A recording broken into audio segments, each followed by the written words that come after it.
ගමන් මුලින්ම කළේ මොකක්ද? හුස්ම ගත්ත එකද? නැත්නම් කොට්ටේ යට තිබ්බ ෆෝන් එක අරගෙන නොටිෆිකේෂන් චෙක් කරපු එකද? අපි ජීවත් වෙන්නේ තත්පරයකට දත්ත මිලියන ගණනක් හුවමාරු වෙන ලෝකෙක. අපේ අතේ තියෙන මේ කුඩා උපකරණය ඇතුලේ මුළු ලෝකයම තියෙනවා කියලා අපි හිතුවට ඇත්තටම වෙලා තියෙන්නේ ඒ කුඩා තිරය ඇතුලේ අපි හිර වෙලා ඉන්න එකයි. තාක්ෂණය කියන්නේ අපේ වැඩ පහසු කරන්න නිර්මාණය වුණු මෙවලමක්.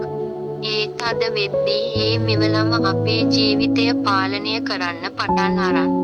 මේ ලොග් එකෙන් මම කතා කරන්නේ කොහොමද මේ තාක්ෂණික මෙවලම් ස්මාර්ට් ඩිවයිසස් අපේ වාසියට හරවාගෙන ඒ අතරේම අපේ සැබෑ ජීවිතයත් විඳින්නේ කොහොමද කියන එක ගැනයි.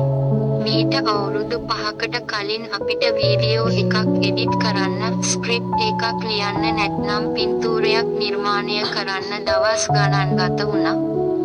ඒත් අද ආටිෆිෂල් ඉන්ටෙලිජන්ස් නැත්නම් කෘත්‍රිම බුද්ධිය හරහා ඒ හැමදේම තත්පර ගණනකින් කරන්න පුළුවන්. උදාහරණයක් විදියට මම මගේ එදිනෙදා වැඩ ප්ලෑන් කරන්න වීඩියෝ වලට අවශ්‍ය අදහස් ලබා ගන්න AI tools පාවිච්චි කරනවා. මේකෙන් වෙන්නේ මගේ කාලය ඉතුරු වෙන එක.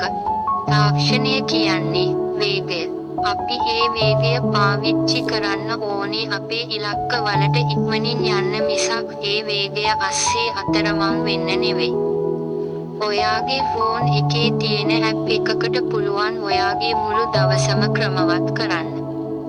හැබැයි ඒක කරන්න නම් ඔයා දැනගන්න ඕනේ මොනවාද මට අවශ්‍ය ටූල්ස් කියන එක.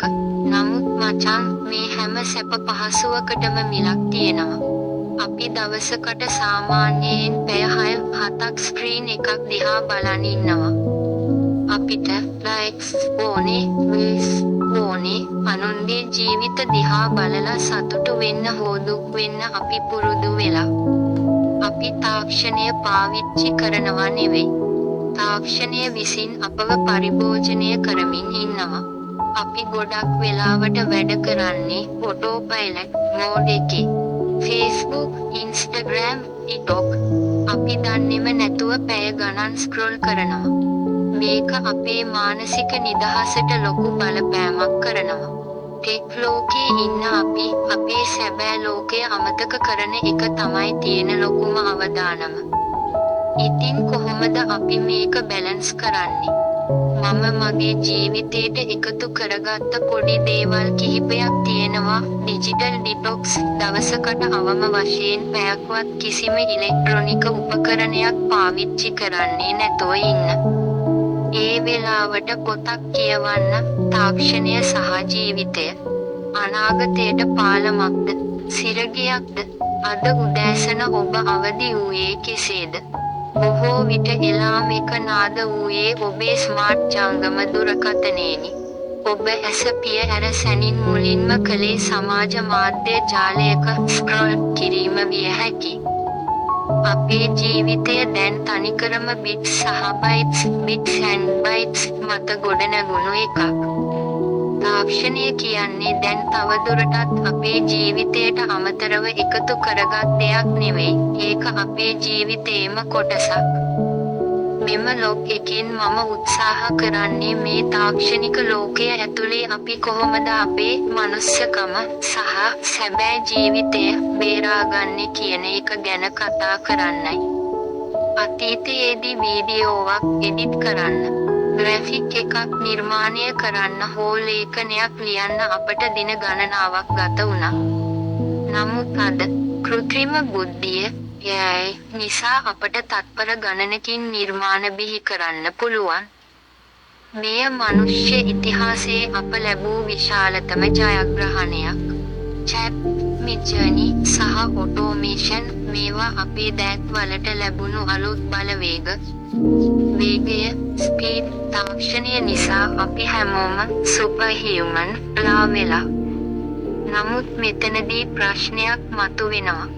අපි වේගවත් වෙන්න අපිට විවේකය කියන දේ අහිමි වෙනවද?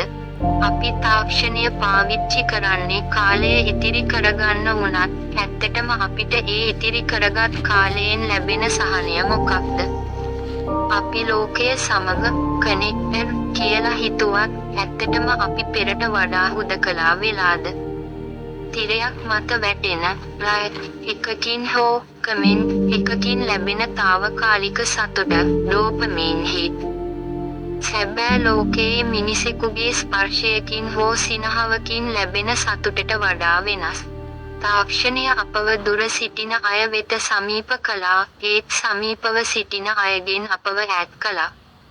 ලොග් එකක් කරන කෙනෙක් විදියට මම දකින දේ තමයි අපි රූප රාමු ලස්සන කරන්න දරන උත්සාහයෙන් දශමයක්වත් ඒ මොහොතේ සැබෑ සුන්දරත්වය විඳින්න යොදවන්නේ නැති බව. අපි තාක්ෂණයේ වහලුන් නොවී එහි හිමිකරුවන් විය යුතුයි. ඒ සඳහා අනුගමනය කළ හැකි පියවර කිහිපයක් මෙන්න. ඩිජිටල් ඩිටොක්ස් සතියකට එක දවසක් හෝ දිනකට පැය කිහිපයක් සියලුම තිර ස්ක්‍රීන්ස් වලින් ඈත්වන්න. purposeful usage නිකන්ම කාලය නාස්ති කිරීමට නොව යම්කිසි ඉලක්කයක් සඳහා පමණක් තාක්ෂණය පාවිච්චි කරන්න. nature with technology ගහකොළ සොබාදහම සමග ගත කරන කාලය වැඩි කරන්න. අවසාන වශයෙන් තාක්ෂණය කියන්නේ මෙවලම ටූල් පමණයි. මිටියකින් පුළුවන් ගෙයක් හදන්න වගේම ගෙයක් කඩන්නත්. ඒක තීරණය වෙන්නේ ඒක පාවිච්චි කරන මිනිසා මතයි. එයයි වලට පුළුවන් සින්දුවක් ලියන්න. හැබැයි ඒ සින්දුව ඇතුලේ තියෙන හැඟීම, ඉමෝෂන් දෙන්න පුළුවන් මනුෂ්‍ය හදවතකට විතරයි. ඔබේ ෆෝන් එක ඇතුලේ ලෝකයක් තියෙනවා තමයි. හැබැයි ඒ ෆෝන් එකෙන් S2 ඉවතට ගත්තම ඊට වඩා ලස්සන සැබෑ ලෝකයක් තියෙනවා. ඒ ලෝකය විඳින්න අමතක කරන්න එපා.